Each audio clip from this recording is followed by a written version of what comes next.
rabbil alamin. Nahmaduhu wa nasta'inuhu wa nastaghfiruhu wa na'udzu billahi min sururi anfusina wa min sayyiati a'malina. May yahdihillahu fala mudilla lahu wa may yahdihillahu fala hadiya lahu. Asyhadu an la ilaha illallah wa asyhadu anna Muhammadan abduhu wa rasuluhu la nabiyya ba'dah. Yang pertama-tama dan yang paling utama, marilah kita panjatkan puja-puji syukur kita atas kehadiran Allah Subhanahu wa Ta'ala, yang mana atas berkat dan rahmat beliaulah kita dapat berkumpul bertatap muka di tempat yang penuh barokah ini.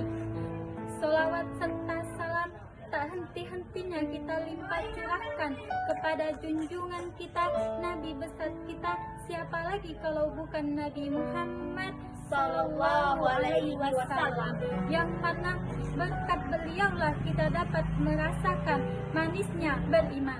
Hadirin yang dirahmati oleh Allah Subhanahu wa Ta'ala, tema yang akan saya sampaikan pada kesempatan kali ini adalah kewajiban menuntut ilmu. Dalam Islam, menuntut ilmu bukan sekedar anjuran, tetapi merupakan fardu ain, kewajiban yang tidak bisa ditinggalkan. Ilmu adalah fondasi dari seluruh amal. Tanpa ilmu, ibadah tidak sah, muamalah tidak terarah, dan kehidupan tidak bermakna. Maka tak heran jika Allah Subhanahu wa Ta'ala mengangkat derajat orang-orang yang berilmu dalam firman-Nya. Bismillahirrahmanirrahim. Bismillahirrahmanirrahim. Yarfa'illahul ladzina amanu minkum wal ladzina utul ilma darajat. Yang artinya Allah akan meninggikan orang-orang yang beriman di antara kamu dan orang-orang yang diberi ilmu beberapa derajat. Quran Surah Al-Mujadilah ayat. Dengan tegas menunjukkan bahwa ilmu sebab utama bagi seseorang untuk dimuliakan, baik di dunia maupun di akhirat.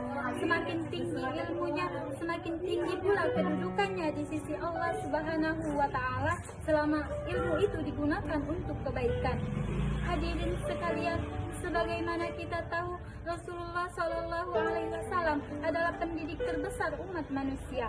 Beliau mengajarkan bahwa kewajiban menuntut ilmu tidak dibatasi umur, tempat ataupun status.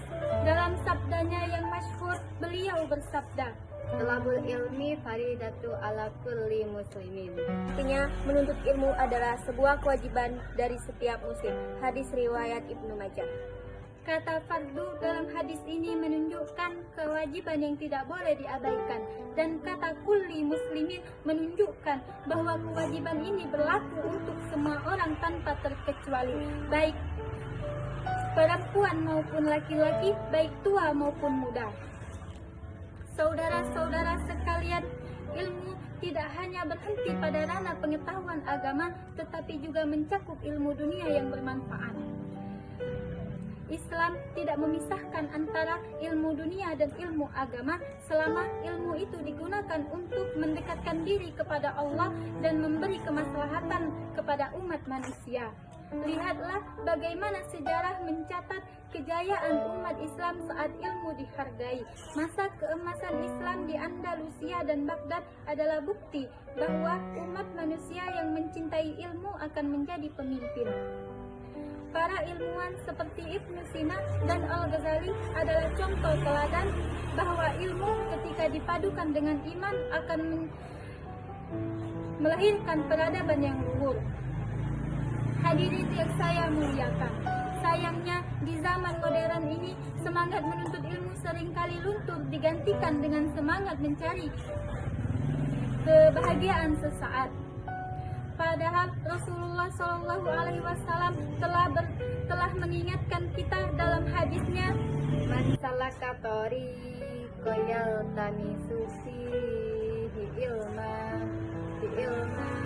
syaqallahu lahu bihi tariqan ilal jannah." Artinya, Barang siapa yang berjalan untuk menuntut ilmu, maka Allah akan memudahkan jalannya. Hadis riwayat Muslim. Hadis ini menunjukkan bahwa ilmu bukan hanya memberi manfaat dunia, tetapi juga jalan menuju keselamatan di akhirat. Oleh karena itu, marilah kita jadikan majelis-majelis ilmu sebagai taman surga. Jangan pernah merasa cukup dengan ilmu yang kita miliki. Teruslah belajar, teruslah mencari kebenaran, dan teruslah menanamkan niat ikhlas dalam menuntut ilmu.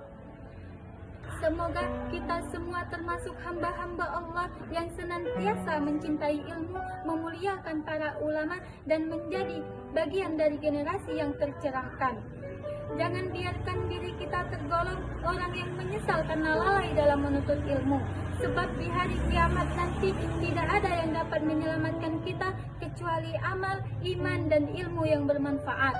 Ilmu tanpa amal adalah sia-sia, dan amal tanpa ilmu adalah kesesatan.